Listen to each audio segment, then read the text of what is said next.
Are the boss fights in your D&D game epic, or are they just okay? Let's talk about how to make memorable boss fights. Cool Nerd Mark. A good boss fight can be ruined if it's too easy. I've seen campaigns go months or years building up to a villain that goes down in 1 or 2 rounds. Also, it can be too bland. If you're in a boss fight and it just seems full of cliches and there's no surprises, it won't have the same payoff as a truly surprising fight full of twists and turns. And finally, boss fights are meant to be tough, but they shouldn't end in a total party kill. While character death should always be a real possibility, this is D&D, not a video game. In a video game, you can expect you probably won't win the boss fight the first time. And that's okay, because you just go back to the last save point, and try again. But in a D&D game, it should feel more like good fiction, in which there are rarely save points or do-overs. There's 4 reasons I've seen that a boss fight can be too easy. Reason number 1, solo boss. The villain fights alone, and the PCs have 4 to 6 turns for every one they have. With only one target, the villain is the victim of the action economy. A glass cannon. Sometimes the offensive abilities of a villain are way more powerful than their defensive abilities. So they might have great attacks, great spells, but they have really poor AC, very low hit points, very little immunities or resistances, or anything that really puts up a good defense. The boss could be well built, but could be inside an ineffective layer. So think, for example, a dragon that is in a small chamber where it can't move around and fight, or let alone fly, is not going to have the full range of its abilities. And you could have a well-built villain, but they can have bad tactics. So if you didn't take the time, you're in a hurry, it all happens to us sometimes, you didn't read that stat block, and you don't realize till after the fight that, oh man, they had some great spells, they had some great special attacks, they had some great magic items on that I just forgot to use. So this is one of the reasons that a fight can be too easy as well. There are ways to fix all of these problems. A solo boss fight can be made more challenging just by giving that boss a few minions to fight with. That way there's something to divide the player's attention, and not every attack is going to be against that villain, allowing him to have a little bit more time to do what he or she needs to do. A glass cannon villain can be made more effective by doing a little bit of defensive prep. A really good villain has been watching the players for a while and has studied them and knows what their attacks are, and can make some preparations before that final boss fight to be able to shore up those defenses. You can also solve some of this by just leveling up your villain's defenses whenever you are designing your encounter. When you're prepping your layer for your villain, think about what is going to optimize their abilities, what's going to allow them to really shine. A flying villain needs to have a high ceiling in their chamber, or needs to fight outside. A villain that is amphibious needs to have a body of water nearby. So these things are going to make your villain more effective if they're in the type of terrain that's going to allow them to use their abilities to their full extent. So we got to have good tactics for an effective venture. First, always read your stat blocks. Read the spells. Read the magic items. Make sure you're well prepared to run this villain. If you're running a published adventure, look at those spells. Look at those abilities. Are they the most optimized? They aren't always that way. So you might want to swap those out for ones that are more effective.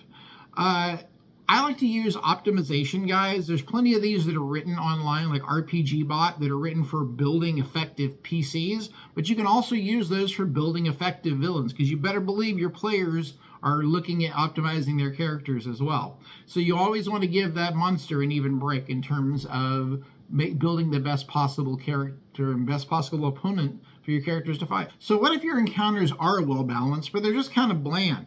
Well, let's look at how to move encounters from being bland to being exciting. So sometimes you just get in the rut of using the same old monsters, or adventures that you're running just have the same monster over and over again. Think about using new monsters instead, or even taking an existing monster and reskinning it, just changing its abilities a little bit, or changing its appearance so that the players don't know what they're up against. Or maybe rework the monster to make a variation of it. So if they know that they're going to be fighting a mummy, give the mummy bandages that unravel and stick and grapple them with, or something like that. Monsters often will use the same tactics. So if you're running a dragon, Obviously, one of their strongest abilities is going to be their breath weapon, but think about opening with something different. Maybe they start by turning invisible, or they start by making a fog cloud where they can't be seen well, or they start by picking up a character and flying off with them. So think about that different tactic just to mix things up a bit, make it more interesting. Often we're used to the same old settings. There definitely, we talked earlier about the classic terrain, but it doesn't always have to be exactly the same.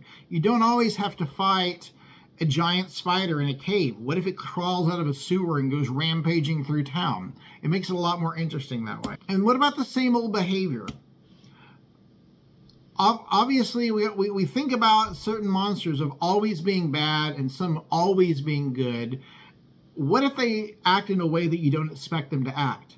What if the vampire isn't just out to, prowl the night and suck blood from its victims? What if he wants to get into politics, or he wants to buy up property in town and get into real estate? That gives you another angle. They're still evil, they're still a challenge, but they've got a different agenda, and that makes it a little bit more interesting. All right, well, definitely having a boss fight that's too easy isn't very exciting, but you don't want to take it too far in the other direction and make it too deadly. Boss fights should not usually end in a total party kill. I mean, they do happen from time to time. I've been guilty of maybe a handful of them over the last 4 years I've been gaming and running games, but it's not supposed to be a usual thing that happens. In a video game, you expect the first time that you fight a boss monster, you're probably not going to survive. But that's okay, because you go back to the last save point and you start again. But in a role-playing game, it doesn't really work that way.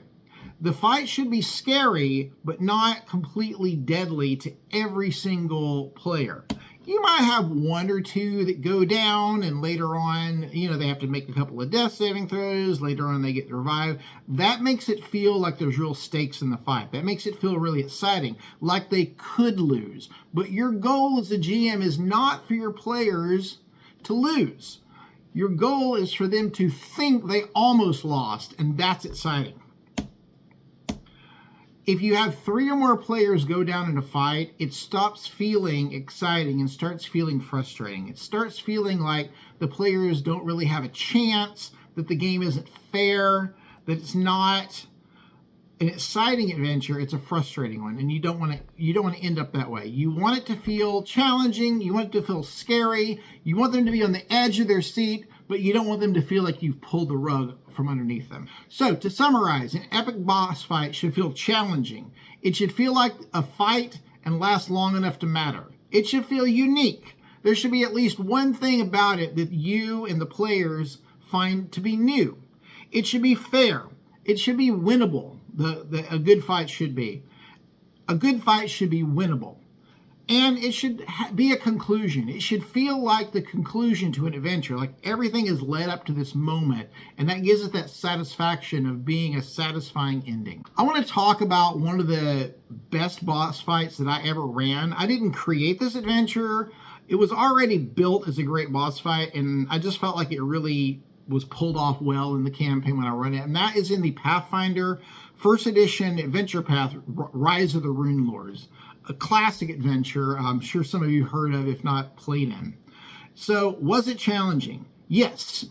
In that fight, there were a total of 12 rounds of combat before it ended. The characters were 18th level, and this was not an easy, quick fight. It was a unique fight, really because of Karzug, the villain's use of Time Stop, and other spells like that. He was able to appear in one location on the map and then disappear and then come back again. And when he came back, he had already added more defenses. He had already summoned additional monsters. So he had minions that would just sort of show up every round. They had to take down one minion, and then another one would show up, and he would keep putting on more defenses, and he would occasionally get an attack off as well. But he was really more focusing on fighting the players indirectly rather than directly. And that's what made him so effective. It was a fair fight because even though it was difficult, the players had really prepared for this. They'd done their research on the villain. They had effective tactics as well. And they were able to counter some of his spells with their own metamagic abilities. And it was definitely a worthy conclusion. Everything in the 18 levels of gameplay built up to this moment. Even like one of the first dungeons they fought in was a ruin that was shaped like his head. And they had heard the name Karzug so many times throughout these 18 levels of play, which amounted to a couple of years of actual real time, that by the time they got to that boss fight, they were chanting Karzug, Karzug, and they were ready to take this guy down. I want to talk about Smash, which is an adventure that I wrote. In this adventure, the players are investigating a small mountain town where strange things are occurring.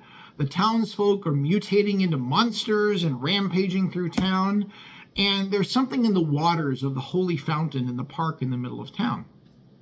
So in the end, they end up facing off against an alchemist who's responsible for all this. And I won't get into what his name is because it's a little bit of a spoiler.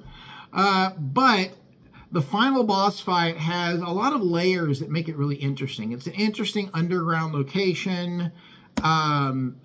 The abilities that this alchemist have are really interesting because he has two different forms. One is a human and one is a giant Hulk. He has the ability to throw vials of acid fog. And he has the abilities to take on that extra strength and rage from being hulked out.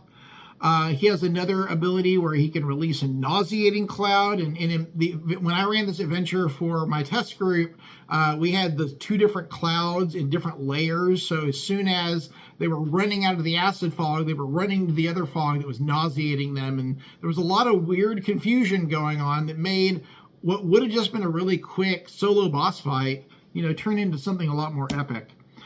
This was a well-prepared group, though. They were able to kind of plan for just about anything, and they had lots of abilities they had built up over the 4 levels and training that they had gotten. So, it ended up being a fair fight because even though he was a tough spellcaster, and he also had physical abilities from being able to increase his size and strength, I think it lasted about 5 rounds, which is about right for a boss fight. And we had a great time. It was a great conclusion to the 4 adventures that we ran through. So if you're interested in that adventure or any of the others that I've written, you can learn more about those at coolnerdmark.com, where I have for sale that adventure and also a new one called Rats on the Farm. So you can check those out. I'm going to be doing more of these podcasts once every Wednesday. The next 4 weeks or so, I'm going to do a non-combat series because the last few have been focused on combat. So next week, I'm going to talk about investigations in D&D. I've been doing a lot of investigation-based adventures, so I want to share what I've learned from that. Then I want to talk about travel and weather. So in one of my home campaigns, we've been spending a lot of time on the wilderness, especially in icy, cold areas. So I want to talk about how you can really make weather feel less like just a daily percentage roll and more like an opponent that the players have to fight. I want to talk about social encounters. I'm working on some of those for a future adventure. And how can you keep those from being boring for the people in your group that really want a good fight? And how can you make them feel like more than just a series of skill checks? And then I want to talk about chase scenes. Once again, that's something that can be just very, very exciting if it's done right and can be reduced to a series of dice rolls if it's done wrong. So we're going to talk about making chase scenes exciting. So thanks for watching this. If you like what you see, please support this channel by liking the video, subscribing, and if you really, really like it, you can click that bell and you'll be notified as soon as there's a new video, although there are coming out every Wednesday. The only hope we know in this life is the one that gleams at the end of a knife. It's the one that gleams at the end of a knife.